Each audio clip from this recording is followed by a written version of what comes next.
Bagaimana tuh? Krisis beras tuh Malaysia. Ya.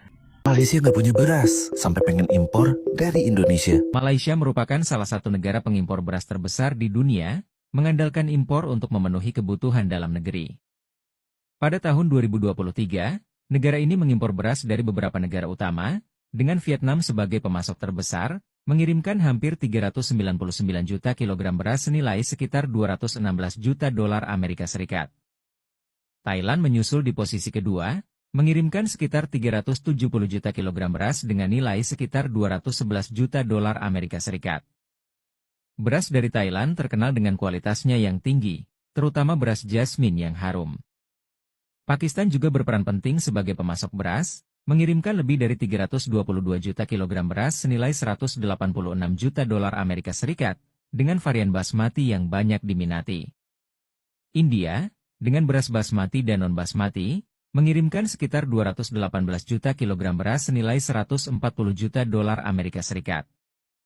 Sementara itu, Kamboja menyumbang sekitar 50 juta kilogram beras dengan nilai sekitar 39 juta dolar Amerika Serikat, yang terkenal dengan kualitas beras aromatik yang disukai pasar lokal. Keberagaman pasokan beras dari negara-negara ini membantu memastikan kestabilan pasokan beras di Malaysia untuk kebutuhan konsumsi lokal. Kota-kota besar di Malaysia tiba-tiba jadi sepi. Proyek-proyek mangkrak. Sawah dan ladang enggak terurus. Kenapa? Karena satu hal. Pekerja Indonesia pulang. Tapi pertanyaannya, kenapa mereka enggak mau balik? Dan yang lebih mengejutkan lagi, Indonesia justru mulai bangkit dari ketiadaan itu. Ini bukan cerita biasa. Ini soal martabat, soal harga diri, dan soal siapa sebenarnya yang paling butuh siapa. Dalam video ini kita bahas dengan tegas dan tajam. Kenapa buruh migran Indonesia tak lagi mau kembali? Apa dampaknya bagi Malaysia? Dan bagaimana Indonesia mulai bangkit dengan harga diri dan arah baru? Dulu ya, kemana-mana di Malaysia pasti ada orang Indonesia. Di pasar, di proyek, di ladang, bahkan di restoran, selalu ada suara, ada tawa, ada kerja. Sekarang, sunyi, sepi. Suasana berubah, yang biasanya ramai, sekarang lengang. Apa yang terjadi? Ribuan tenaga kerja Indonesia memutuskan pulang, atau lebih tepatnya memilih tidak kembali. Dan kepergian mereka ini bukan sekadar perpindahan orang, ini pukulan. Pukulan telak buat ekonomi Malaysia. Proyek-proyek besar mulai tersendat, perkebunan kekurangan tenaga. Pertanian, produksi anjlok. Di Cameron Highlands, yang dulu panen sayur bisa sampai 1.100 ton per hari, sekarang cuma 400 sampai 600 ton. Kenapa? Karena petaninya mendadak harus panen sendiri. Pekerja asing yang biasanya jadi tulang punggung mendadak hilang. Dan yang bikin mereka makin bingung, penggantinya belum sebanding. Pekerja dari negara lain, seperti Bangladesh, memang datang. Tapi belum bisa menyaingi keterampilan dan etos kerja pekerja Indonesia. Belum bisa. Malaysia mulai merasa kehilangan, tapi bukankah ini sudah lama diperingatkan? Jadi begini, Indonesia sekarang bukan lagi negara seperti dulu. Bukan lagi negara yang selalu kirim tenaga kerja keluar tanpa arah. Sekarang banyak yang balik. Dan bukan cuma balik diam-diam. Mereka pulang dengan kepala tegak. Banyak yang buka usaha, mulai dari nol, belajar bisnis, bangun hidup. Kenapa? Karena di Indonesia sendiri sekarang mulai terasa ada harapan. Biaya hidup lebih masuk akal, peluang usaha makin terbuka. Pemerintah kasih pelatihan, bantuan modal, bahkan banyak program untuk mantan pekerja migran. Ini langkah maju. Dan kita patut bangga, apakah ini berarti semua pekerja Indonesia sekarang makmur? Tentu belum, tapi arahnya jelas. Bandingkan dengan Malaysia, di sana aturan imigrasi makin ketat.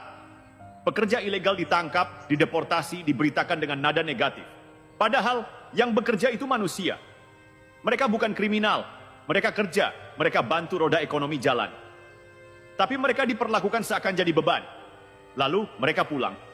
Mereka memilih tenang di kampung sendiri ketimbang hidup penuh tekanan di negeri orang.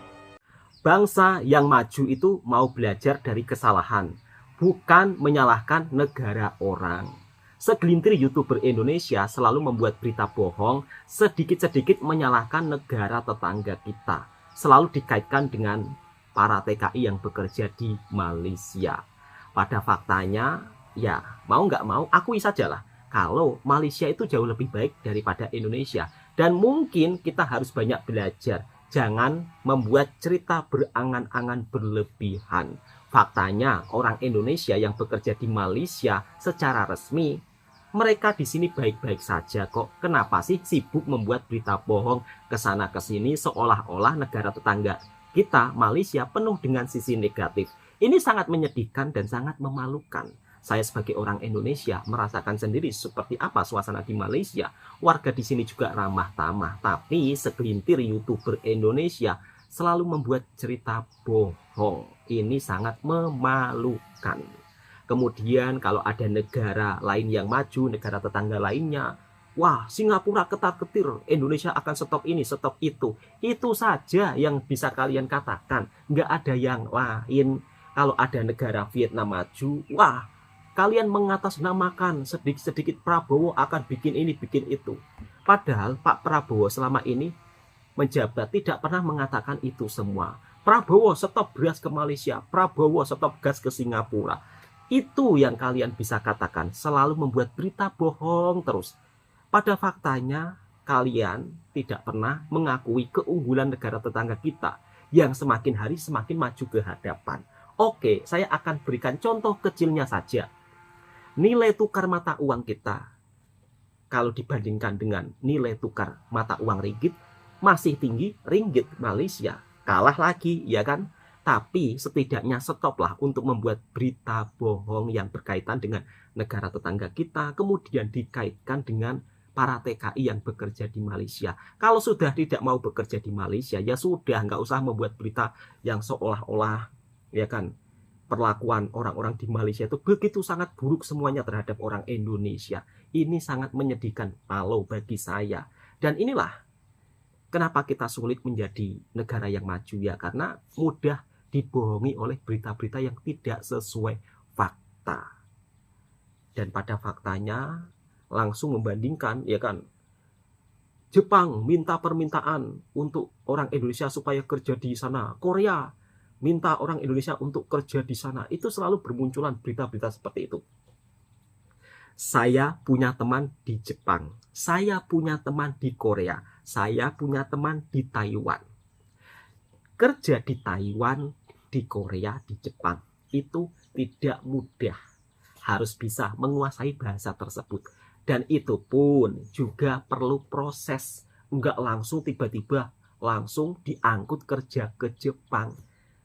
Nah, baru-baru ini di Jepang pun orang Indonesia juga menjadi perhatian. Seringkali membuat nama negara kita jadi negatif di Jepang.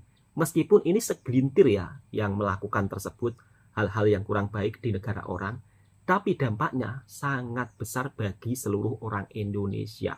Di Korea juga tidak semudah itu. Perlu kursus bahasa, itu pun harus menunggu panggilan daripada Korea.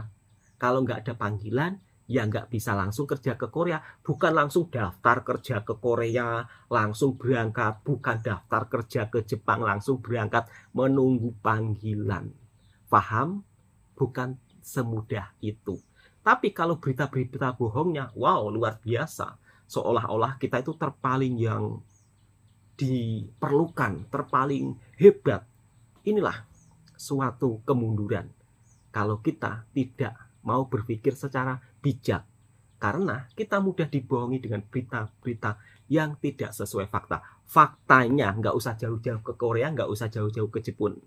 Dari segi hal ini saja, Indonesia sudah ditinggal negara tetangga lainnya. Kita simak, kita reaction videonya. Indonesia merdeka 12 tahun lebih awal daripada Malaysia. Tapi kenapa sekarang Malaysia yang lebih maju ya? Di saat kampus top Indonesia di dunia cuma ranking ratusan, kampus top Malaysia udah ranking puluhan. Pas kuliah, gue pernah ke Kuala Lumpur. Tahun segitu, mereka udah punya monorail. Meskipun harapan lama sekolah Malaysia juga sedikit lebih tinggi, yaitu 13,5 tahun dibandingkan Indonesia yang 12,9 tahun. Nah, dalam hal pendapatan nasional bruto atau PNB per kapita, Malaysia tercatat sebesar 27.227 USD atau setara dengan 421 juta rupiah dengan kurs 15.500 rupiah per USD-nya. Sedangkan PNB Indonesia itu sebesar 11.256 USD atau sekitar 174 juta. Secara keseluruhan, Malaysia unggul dalam hampir semua indikator utama daripada negara kita Indonesia, geng. Otomotif Indonesia itu kalah jauh dibandingkan dengan negara-negara tetangga kita. Street racing meskipun banyak di Indonesia, banyak Herex, kita kalah jauh dengan industri racing di Thailand. Mobil nasional, bahkan kita nggak punya. Negara Vietnam punya Vinfast, sudah ekspansi ke berbagai negara, termasuk Indonesia. Malaysia bahkan punya 2 mobil nasional, punya Proton, punya Vero 2. Custom build up kita juga kalah dengan para mekanik dari Pakistan. Nah, pertama racing dulu. Racing di Thailand ini sangat unik karena bukan cuman motor yang racing, tapi traktor juga racing, mesin kombi juga racing, speedboat juga racing. Jadi semuanya serba racing kalau di Thailand itu. Dan industri racing ini di Thailand bisa berkembang karena terjadi sinkronisasi antara regulasi pemerintah dengan perilaku masyarakat. Perilaku masyarakatnya senang racing, difasilitasi oleh pemerintah, dibikinkan sirkuit, dibikinkan event internasional. Kalau mereka nggak punya MotoGP, mereka nggak punya Formula One, nggak apa-apa. Mereka punya event internasional street racing. Dan ini menjadi ajang turisme. Orang-orang pada datang ke Thailand hanya untuk nonton street racing. Dan pemerintah juga kolaborasi dengan Red Bulls. Jadi semakin membranding industri racing itu sebagai milik dari Thailand. Dan regulasi di Thailand ini sangat fleksibel. Jadi bukan modifikasi dikit terus langsung dirazia. Begitu tidak. Jadi di Thailand itu ada toleransi tertentu. Kalau modifikasinya tidak terlalu ekstrim, nggak masalah bagi pemerintah. Dan ini menjadikan masyarakat punya fleksibilitas. Jadi mereka bisa berkreasi, mereka bisa berinovasi, mereka bisa menciptakan sesuatu yang mereka sukai. Dan tidak hanya itu, ini didukung oleh sektor real. Kenapa? Karena Thailand ini menjadi salah satu pusat manufaktur pabrikan Jepang. Toyota, Mitsubishi, Daihatsu, Nissan, semuanya ada di Thailand. Nah, ini menjadikan supply dari spare part di Thailand itu banyak. Dan tidak hanya itu, pemerintah juga mendorong para produsen lokal, sehingga terjadi kompetisi harga spare part. Dan ini menjadikan harga spare part di Thailand itu murah banget, sehingga affordable bagi masyarakat untuk membuat satu kreasi baru di otomotif mereka. Yang kedua, negara Pakistan, ini jagonya custom build up. Meskipun mereka nggak punya mobil nasional, nggak apa-apa, tapi mereka punya keahlian lain, mereka punya trademark yang lain, yaitu si custom build up ini. Makanya kita banyak lihat di Pakistan itu ada bus-bus yang udah kayaknya rongsok banget, atau truk-truk yang kelihatannya rongsok banget tapi masih dipakai dan masih sangat function untuk kegiatan sehari-hari. Itu semua adalah Jugaad vehicle.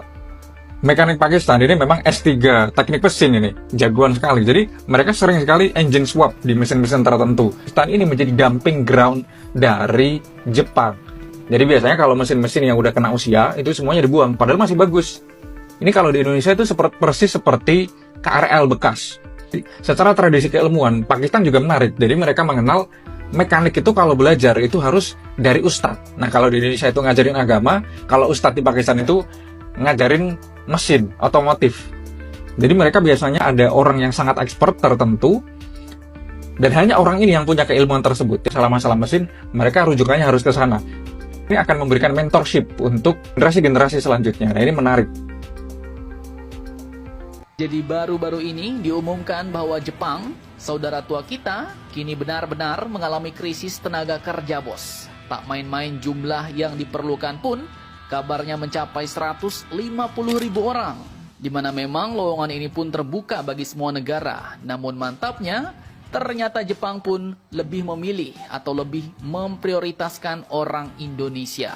Dah loh, lantas apakah alasannya mereka lebih senang dengan warga Indonesia? Dan jenis pekerjaan apa nih yang banyak membutuhkan tenaga kerja di Jepang? Setelah ini kita kupas. Kemudian kabar kedua nanti datang dari tetangga kesayangan kalian, Malaysia alias Harimau Malaya.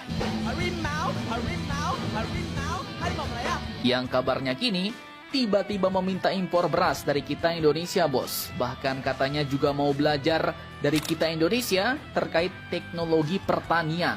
Nah loh, ada apakah gerangan mengapa tiba-tiba Malaysia meminta beras dan mau belajar teknologi pertanian dari Indonesia? Penasaran beritanya? Cus! Mari kita ulas berita lengkapnya satu per satu, bosku. Saya mengucap tahniah dan kekaguman perubahan khasnya teknologi pertanian di Indonesia ini. Oke, yang pertama datang dari Jepang untuk Indonesia, bos. Jadi admin kutip dari banyak sumber berita berikut.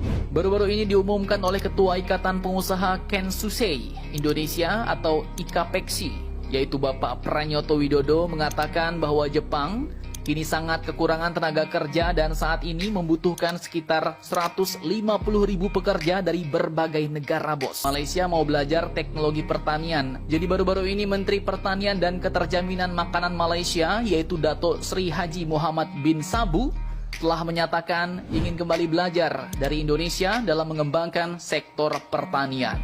Nah, mantap nih, bos. Dato Muhammad Sabu, admin ingat dulu beliau ini adalah Menteri Pertahanan Malaysia yang sempat bercandain kita kalau pesawat CN235 itu lambat. Agak lawak-lawak juga nih beliau, bos. Nah, jadi pernyataan mau belajar teknologi pertanian ini pun beliau katakan usai bertemu dengan Menteri Pertanian Indonesia, yaitu Bapak Andi Amran Sulaiman di Jakarta pada Selasa 22 April 2025 kemarin. Oke, sahabatku semua. Jepang membutuhkan lowongan pekerjaan 150.000 orang. Itu tidak semudah yang kalian bayangkan. Daftar langsung bisa masuk enggak. Yang saya takutkan justru berita ini akan dimanfaatkan oleh oknum-oknum yang tidak bertanggung jawab atau para calo. Ujung-ujungnya nanti kalian kerja di negara tersebut diiming-imingi gaji besar, tapi syarat mudah, cukup bawa paspor, ujung-ujungnya ilegal ke negara orang. Ini sering terjadi, dimanfaatkan oleh para oknum-oknum yang tidak bertanggung jawab, yaitu orang Indonesia sendiri. Kemudian, dua pemerintah, Indonesia dan Malaysia. Kemarin, pemerintah Malaysia, Wakil Perdana Menteri dan juga Menteri Pertanian berkunjung ke Indonesia. Negara tetangga kita, Malaysia, apabila melakukan kunjungan kerja ke Indonesia, harusnya kita sebagai orang Indonesia bersyukur. Bersyukur negara tetangga kita melakukan kerjasama, karena ini akan menghasilkan hasil positif dari kedua-dua negara. Dan negara tetangga kita, Malaysia, itu tidak pernah merasa menyombongkan dirinya terpaling maju, tapi mereka mau belajar kepada siapapun untuk kemajuan negaranya. Beda dengan di suatu negara tersebut, belum apa-apa beritanya sudah menghebohkan media sosial. Negara ini ketar-ketir, negara itu ketar-ketir. Tapi pada faktanya, banyak orang yang tidak tahu bahwa negara tetangga kita, Malaysia, sebenarnya memiliki sisi kelebihan yang tidak bisa ditekan oleh negara luar. Bahkan ini hanya mampu dimiliki oleh Malaysia. Seperti apa faktanya? US saja ketar-ketir jika melihat fakta seperti ini. Kemarin kan ada ya oknum dari pejabat pemerintah US yang mengatakan katanya Malaysia negara miskin. Tapi bila melihat fakta seperti ini akan terkejut dan kaget dan tidak bisa ditekan oleh siapapun. Tapi di negara kita yang dimana kita mendapat tarif yang begitu sangat mahal dari US ya, tarif pajaknya. Tapi ya seperti itu, kita seolah-olah tidak konsisten. Katanya nggak bisa ditekan-tekan, tapi kenapa kok seolah-olah? Ya seperti itulah sahabatku semua. Kita langsung lihat video fakta sisi positif di negara tetangga kita, yaitu Malaysia. Orang Melayu miskin, tak mampu beli produk luar negara. Baru-baru ini, seorang pengulas politik dari Amerika Syarikat buat satu kenyataan yang agak biadab. Those folks have no money at all. The Malays aren't going to buy your stuff. They don't have any money. Walaupun dia sebut Malay, apa yang dia masukkan adalah rakyat Malaysia keseluruhan. Melayu, Cina, India ke, semua rakyat Malaysia. Betul ke Malaysia ni seteruk tu? Sedangkan Malaysia sebenarnya ialah salah satu negara yang penting dalam rantaian industri semikonduktor global. Syarikat-syarikat besar dari Amerika pun melabur dan buka kilang kat sini. Selat Melaka pula antara laluan kapal yang paling sibuk di dunia. Banyak kapal minyak dunia lalu di sini. Takkan semua ni Amerika tak nampak?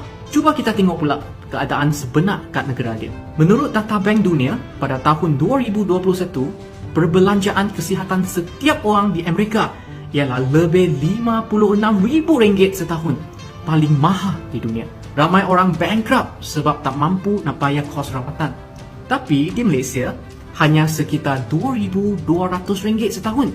25 kali ganda lebih rendah berbanding Amerika Syarikat. Dan kita pernah dinobatkan sebagai negara dengan sistem kesihatan terbaik oleh majalah International Living Amerika Syarikat secara betul-betul. Di Amerika Syarikat juga banyak isu lain.